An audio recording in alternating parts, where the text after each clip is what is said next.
Okay, picking up where we left off on page 280, we're talking about the database functions, and you might wonder how it works behind the scenes. Remember how when we did the lookup functions, there was a choice between making things have an exact match or not? I'm going to clear this. Instead of typing the word morning, I'm going to just type the letter M. What do you think? Yep, that works. So it doesn't have to be an exact match, and most people would prefer that in a database kind of a thing here. But you will find situations like if I type A, that's not going to work.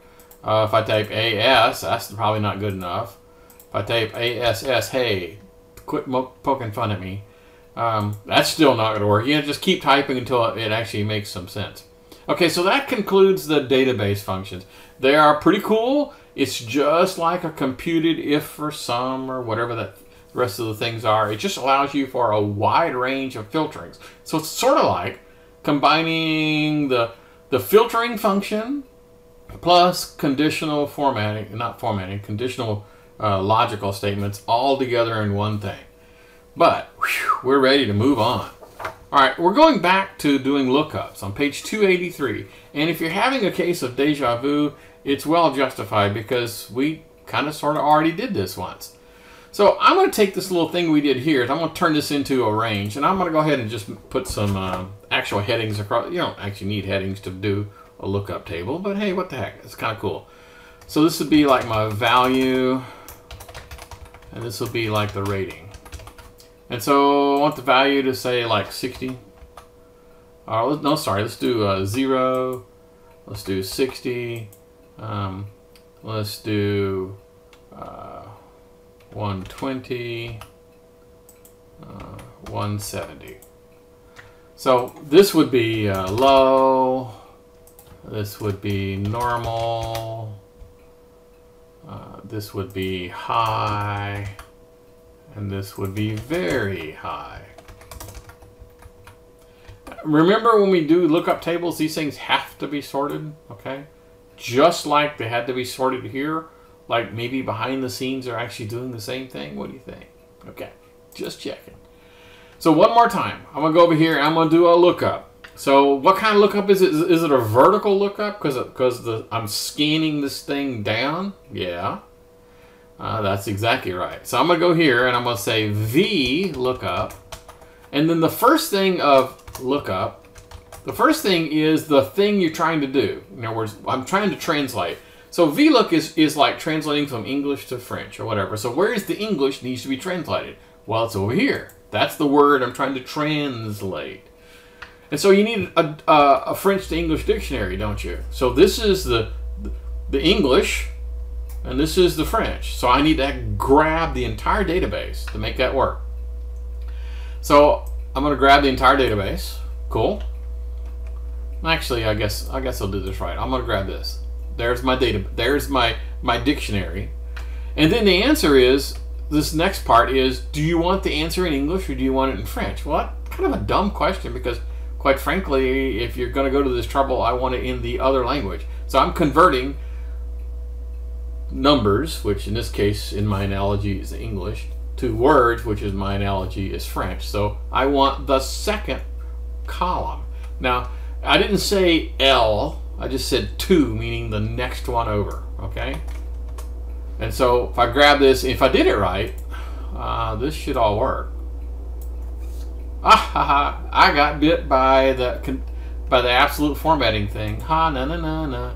This guy in here. And by the way, if you don't want to think about, I usually don't like thinking. If I don't want to think about which one of the things belongs with a dollar sign, hell, just put them on the both. Okay, you can't go wrong. Okay, grab this guy and go, and yay!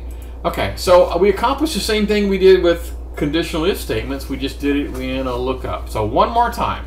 The lookup is like a translator. I'm translating from English to French, and so here's my English word, and I want to have it in the French word. So I have to have an English to French dictionary. And then, after I find the answer, I have to tell it which one do I want, which is kind of dumb. But hey. And then the third option would be, do you all want to be exact or not? Okay, I'm going to put the exact in here. So this one, if I go in here and say false, meaning only the exact matches will work, well then I'm not sure I'll get any numbers. Well, I might. I haven't looked at the numbers. Nope, got nothing. So none of them were exactly 0, exactly 60, exactly 120, exactly 170. So that didn't work. I could put this back to true, or I can just leave it off. You know, it's the same thing.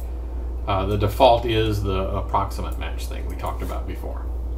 Okay, so HLOOKUP, exactly the same thing. Instead of going down to find the dictionary goes across.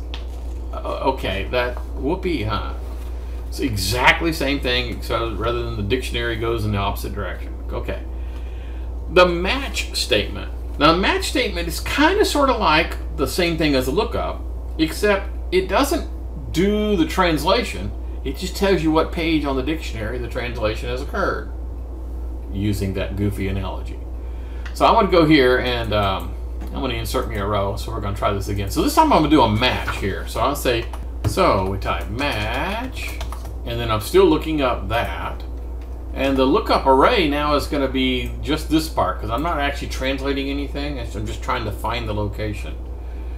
Okay, so that's going to tell me 1, which means it found it in the first location. So it didn't tell me, it didn't translate it from English to French. It just told me what page on the dictionary it was in.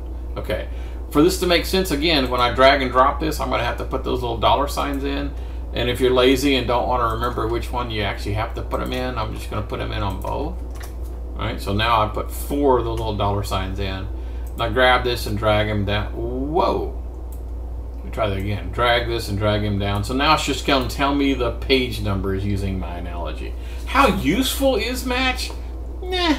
I can see where some people kind of roll their own. They don't really want to use an HLOOKUP or a VLOOKUP. They want to kind of get down and be able to do their own thing. That's great.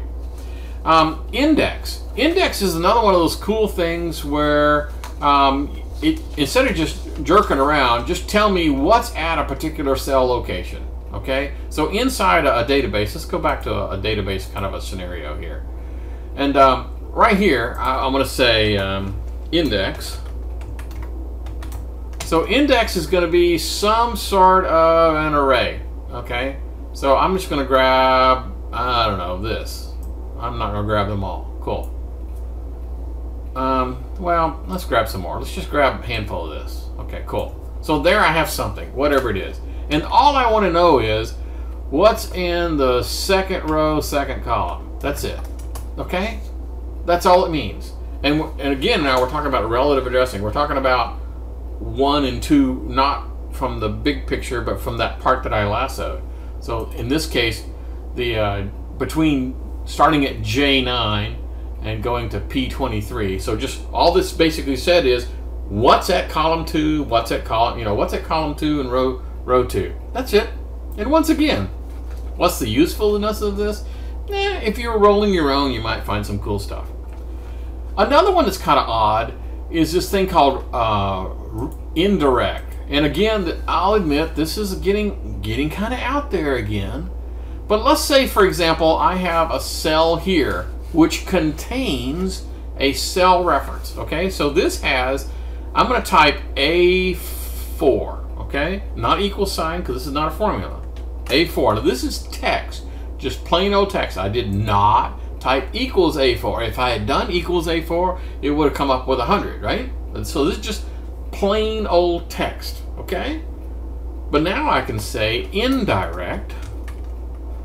And indirect means go to the cell, read what the cell reference inside the cell reference is. I know that's weird.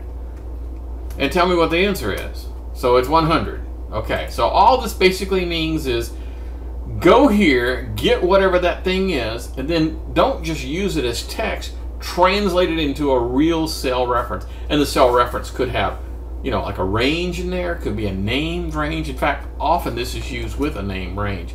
So you can change the name range and things that kind of work. So it can have all sorts, you can, B2 to B12, as a string, Okay, let's do it one more time. Here I'm going to say A1 to A16. Okay, there's my thing. Okay, so now I'm going to go in here and I want to do a sum of that indirect. So I'm start off with sum, and then what do I want to sum? Well, I want to do an indirect. E21. So it indirected, and then doink, and so now I get the sum of that column. I know. Again, how useful is this? I'm not exactly certain. The last thing to talk about on page 294 is how to handle errors. So let's say you've got some data and you're dividing by 0. Might be a possible problem here. So I'm going to go find me a spot. And so I'm going to do, just a bunch of numbers that are, I'm going to be dividing by. And I don't know. Okay, so what I really want is I want to say K2 divided by L2. Not 2, would be 12. Okay, let's start over before I make this more complicated than it is. Okay, so there. Well, I don't really want that. I don't want the divide by 0 message. I want my own message. So sort of like the if statement. So here's how you would do that. I'm going to start here because I'm not implying that I know exactly what I'm talking about. So I'm going to go here and say if error. So if error, then put in what the thing is, K12 divided by A12. And if it is an error, what do you want to say? I want to say not valid.